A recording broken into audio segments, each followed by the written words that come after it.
নমস্কার বন্ধুরা, আমি রানা পাখিরা আর আপনারা দেখছেন ড্রিম লাভার ইউটিউব চ্যানেল। আজকে আমি আপনাদের সামনে যে ভিডিওটি নিয়ে আলোচনায় এসেছি সেটি হলো ক্লোরোসিস। একটা না প্রায় 2 সপ্তাহ কি আরও বেশি কিছু কিছু জায়গায় প্রায় 1 মাস ধরে বৃষ্টি হয়েছে। এই অতিবৃষ্টির কারণে আমাদের গাছে ক্লোরোসিস নামক এক ধরনের সমস্যা দেখা দিয়েছে। সেটি কি এবং এটি কেন হয় এবং এর প্রতিকার কী, সেই নিয়েই আজকে আমি আপনাদের সামনে আলোচনা করব। দেখুন, এই দুটি গাছে আমার ক্লোরোসিস হয়েছে এবং অন্যান্য কিছু গাছেও ক্লোরোসিসের সমস্যা আসছে। তো এই ক্লোরোসিস থেকে আমরা কিভাবে বাঁচব, তার আগে আমাদের জানতে হবে যে এই ক্লোরোসিস কী। ক্লোরোসিস হচ্ছে এই যে পাতাগুলো আপনারা দেখছেন, এই পাতার মধ্যে থাকে ক্লোরোপ্লাস্ট কণা। এই ক্লোরোপ্লাস্ট কণার কাজ হচ্ছে গাছের খাবার তৈরি করা। তাই যখন এই ক্লোরোফিল গাছে হয়, এই ক্লোরোপ্লাস্ট কণাগুলি নষ্ট হয়ে যায় আস্তে আস্তে, যার ফলে গাছ আর খাবার তৈরি করতে পারে না এবং এক জায়গায় এর গ্রোথ থমকে যায় আর বৃদ্ধি হতে পারে না। ফলে গাছটির যদি ট্রিটমেন্ট না করা হয়, গাছটি আস্তে আস্তে এই যে এর পাতাগুলো শিরা উপশিরা দেখা যাচ্ছে, এই উপসর্গটা গোটা গাছে ছড়িয়ে পড়বে এবং তারপরে গাছ আস্তে আস্তে মারা যাবে। তাই ক্লোরোসিস হলে আমাদের অবশ্যই এর ট্রিটমেন্ট করতে হবে। এর ট্রিটমেন্ট জানার আগে আমাদের জানতে হবে এই ক্লোরোসিস কী কারণে আমাদের গাছে হয়। সবার প্রথম কারণ জল বেশি দিলে। ধরুন আপনারা বেশি জল দিচ্ছেন, মাটি সবসময় স্যাঁতস্যাঁতে আছে, তাহলে আপনার গাছে ক্লোরোসিস আসতে পারে। দেখুন, এগুলি আমার অন্য কোনো কারণে হয়নি। এই অতিবৃষ্টির জন্য আমার গাছগুলো ফাঁকেই ছিল, তার কারণে মাটি এর সবসময় ভিজে ছিল, সেই কারণেই ক্লোরোসিস এসেছে। কারণ প্রায় সব গাছই একসাথে দেখছি ক্লোরোসিস এসছে, এই জিনিসটা হয় না খুব একটা। কিছু সিলেক্টিভ আইডির গাছেই সাধারণত ক্লোরোসিস আসে, কিন্তু আমার যে গাছগুলোই ক্লোরোসিস এসেছে এটি হলো স্প্ল্যাশ এবং এটি হলো শুভ্রা। এই দুটি আইডিতে বেশি করে ক্লোরোসিস এসেছে এবং আরও একটি আইডি আছে, সেটি আমি শেডে রেখেছি, এটি হলো কায়াতা ইন্ডিয়া, এতেও ক্লোরোসিস এসেছে। তো যেটা বললাম যে সবার প্রথমে যদি বেশি জল দেন এবং মাটি যদি স্যাঁতস্যাঁতে থাকে তাহলে ক্লোরোসিস হয়। 2 নম্বর পয়েন্ট, মাটির পিএইচ লেভেল যদি বেশি হয়ে যায় তখনও ক্লোরোসিস হয়। মাটির পিএইচ লেভেল যদি 7.2 এর বেশি হয় তখন ক্লোরোসিস হয়। মাটি তখন অ্যাসিডিক হয়ে যায়, তখন মাটির অম্লত্ব বেড়ে যায়, ফলে গাছ সেখান থেকে তার পুষ্টিমৌল গ্রহণ করতে পারে না। মাটিকে আমাদের একটু ক্ষারীয় বানাতে হবে বা 7.2 পিএইচ লেভেলের নিচে রাখতে হবে। আপনারা মাটিকে ক্ষারীয় রাখার জন্য এতে কফি পাউডার বা ফিটকিরির জল মেশাতে পারেন, তাহলে মাটি কিছুটা হলেও ক্ষারীয় হয়ে যায়। 3 নম্বর পয়েন্ট, মাটিতে যদি ফসফেটের ভাগ বেশি থাকে বা আপনারা ধরুন ফসফেট জাতীয় খাবার মাটিতে বা টবে বেশি দিচ্ছেন, তাহলেও ক্লোরোসিস আসে। এবং 4 নম্বর হচ্ছে, কিছু সিলেক্টিভ আইডির উপর ক্লোরোসিস আছে। বাগানবিলাসে যেসব আইডিগুলো প্রচুর পরিমাণে ফুল দেয়, সেই সমস্ত আইডিগুলোই ক্লোরোসিস সাধারণত দেখা যায়। আর 5 নম্বর, যে কারণে সবথেকে বেশি আমাদের গাছগুলোয় ক্লোরোসিস আছে, সেটি হলো ম্যাগনেসিয়াম, আয়রন, জিঙ্ক এবং সালফারের অভাবে।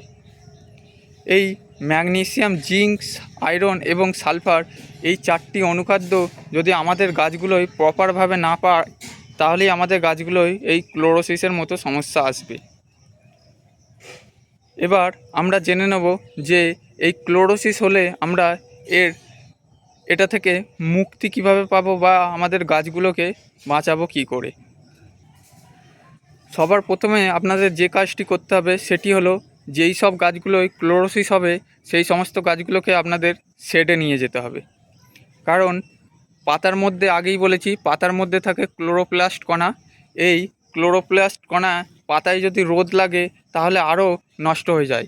তাই প্রথমে গাছকে সারিয়ে নিতে হবে, তারপর আবার আপনারা গাছকে সূর্যের আলোয় রাখতে পারেন। তাই প্রথমেই আপনাদের গাছগুলোকে শেডে নিয়ে যেতে হবে। 2 নম্বর পয়েন্ট, এরপর আপনাদের জলের পরিমাণ কম দিতে হবে। মাটি যখন খটখটেভাবে শুকিয়ে যাবে এইভাবে, তখনই আপনারা জল দেবেন, তার আগে জল দেবেন না। মাটি স্যাঁতস্যাঁতে রাখা যাবেই না ক্লোরোসিস হলে।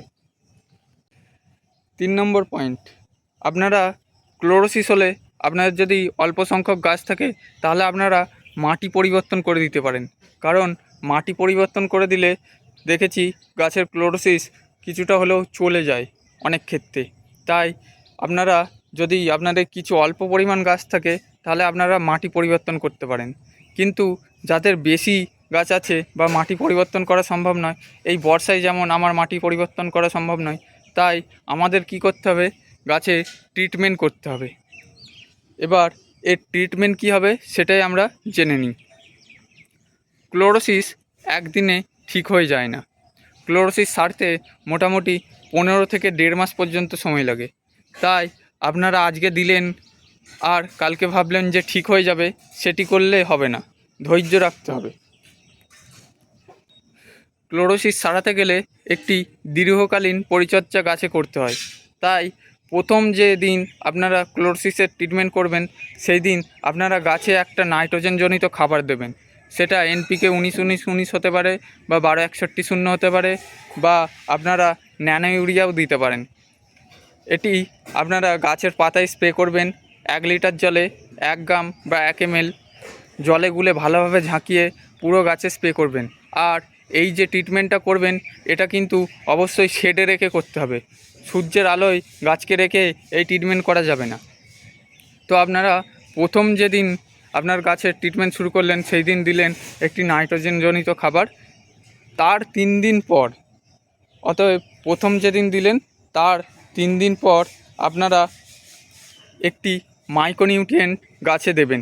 সেই মাইক্রোনিউট্রিয়েন্টের মধ্যে ম্যাগনেসিয়াম, আয়রন, জিঙ্ক এবং সালফার, এই 4টি অনুখাদ্য যেন থাকে। আমি এখানে ব্যবহার করি এই বায়োভিটা এক্স। দেখুন এখানে ভালো করে দেখিয়ে দিচ্ছি। দেখুন সালফার আছে 200, ম্যাগনেসিয়াম আছে 500, আয়রন আছে 20 এবং জিঙ্ক আছে 5। এই ধরনের এই 4টে যে অনুখাদ্য আছে, এই 4টি অনুখাদ্য রয়েছে এমন একটি মাইক্রোনিউট্রিয়েন্ট আপনারা গাছে স্প্রে করবেন। মূলত এই 4টির জন্যই গাছে ক্লোরোসিসের সমস্যা হয়। তাই এই ধরনের অনুখাদ্য আপনারা যদি গাছে স্প্রে করেন তাহলে খুব তাড়াতাড়ি আপনাদের গাছগুলো ঠিক হয়ে যাওয়ার সম্ভাবনা থাকে। এরপরে আপনারা এরও ঠিক 3 দিন পর, প্রথম যেদিন দিলেন তার 3 দিন পর দিলেন এই মাইক্রোনিউট্রিয়েন্ট, এবং তারও 3 দিন পরে আপনারা গাছে স্প্রে করবেন ইপসাম সল্ট। এই ইপসাম সল্ট দেখুন, এটি হলো ইপসাম সল্ট বা ম্যাগনেসিয়াম সালফেট। এটিকে অনেকে ম্যাগনেসিয়াম সালফেটও নামেও চেনে। এটি পুরো চিনির দানার মতো দেখতে হয়। এতে আছে ম্যাগনেসিয়াম এবং সালফার, যা গাছের পাতাকে সবুজ করে এবং গাছের ক্লোরোফিল বাড়াতে সাহায্য করে। তাই আপনারা এই ম্যাগনেসিয়াম সালফেট যদি আপনাদের গাছে দেন তাহলে অবশ্যই আপনাদের গাছে ম্যাগনেসিয়াম এবং সালফারের চাহিদাটা পূরণ হবে। যার কারণে যদি ম্যাগনেসিয়াম এবং সালফার থেকে আপনাদের গাছের এই ধরনের সমস্যা হয় তাহলে সেটি অবশ্যই ঠিক হয়ে যাবে। এই 3টে জিনিস দেওয়ার পর আপনারা আপনাদের গাছকে 5-7 দিন রেস্ট দেবেন। দেখবেন আপনাদের যে নতুন কচি পাতাগুলো বেরোচ্ছে, ডগার দিকের যে পাতাগুলো বেরোচ্ছে সেগুলো সবুজ হয়ে বেরোচ্ছে কিনা। কারণ এই আগের যে ক্লোরোসিস হয়ে যাওয়া পাতাগুলো, এগুলো আর নাও সারতে পারে। এগুলোকে আপনারা রাখতেও পারেন অথবা কেটে ফেলেও দিতে পারেন। কিন্তু যখন আপনারা ট্রিটমেন্ট করবেন তখন আপনারা দেখবেন যে এই ডগের দিকে যে নতুন পাতাগুলো বেরোচ্ছে সেগুলো সবুজ হয়ে বেরোচ্ছে কিনা। যদি সবুজ হয়ে বেরোয় তাহলে জানবেন আপনার ট্রিটমেন্ট সাকসেসফুল হয়েছে, আপনার গাছ আস্তে আস্তে রিকভার করছে। আর তারপরেও যদি নতুন পাতাগুলো হলুদ হয়ে এরকম ক্লোরোসিসের মতোই বেরোয়, তখন আপনাদের আরেকটি জিনিস আপনাদের গাছে প্রয়োগ করতে হবে।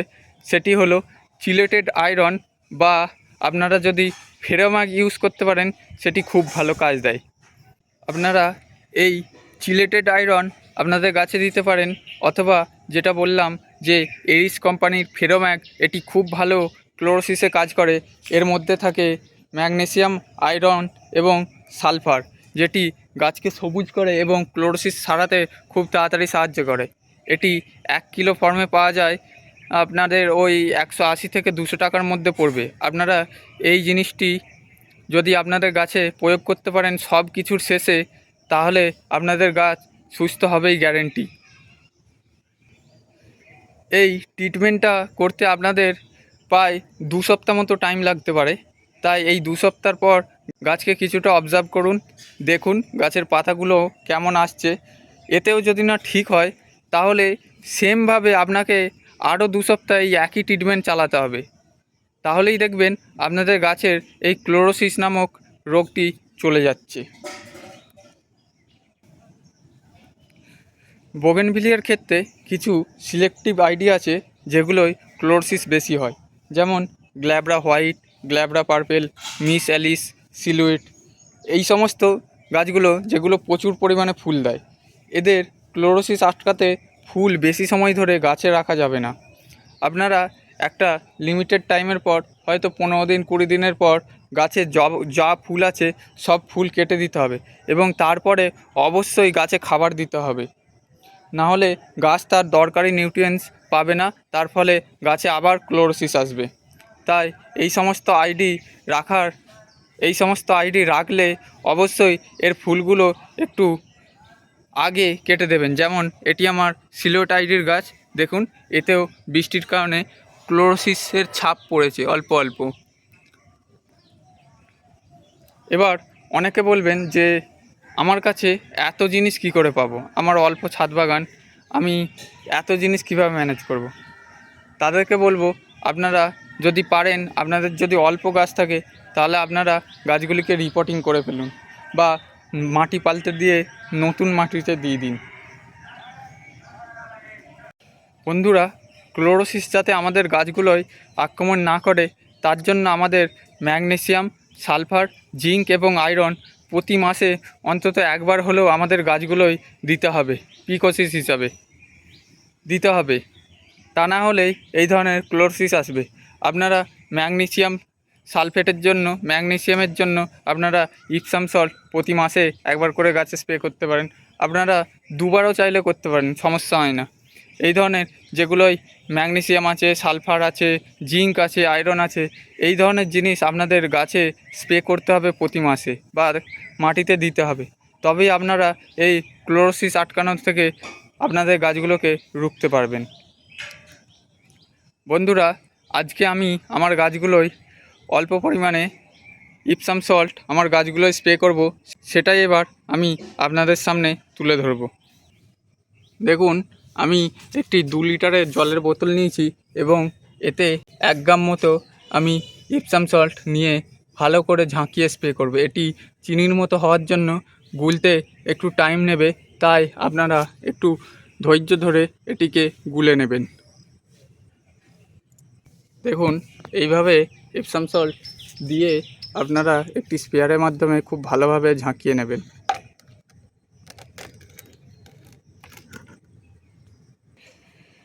দেখুন বন্ধুরা, আগেই বলেছি গাছগুলোকে আপনাদের শেডে রেখে ট্রিটমেন্ট করতে হবে, তাই গাছগুলিকে আমি শেডে নিয়ে চলে এসেছি। এখানে একটি আছে এবং এখানে আরেকটি আছে। তো এইভাবে আপনারা গোটা গাছে ভালোভাবে স্প্রে করে ভিজিয়ে দেবেন এবং অতিরিক্ত জল আপনারা মাটিতে ঢেলে দিতেও পারেন।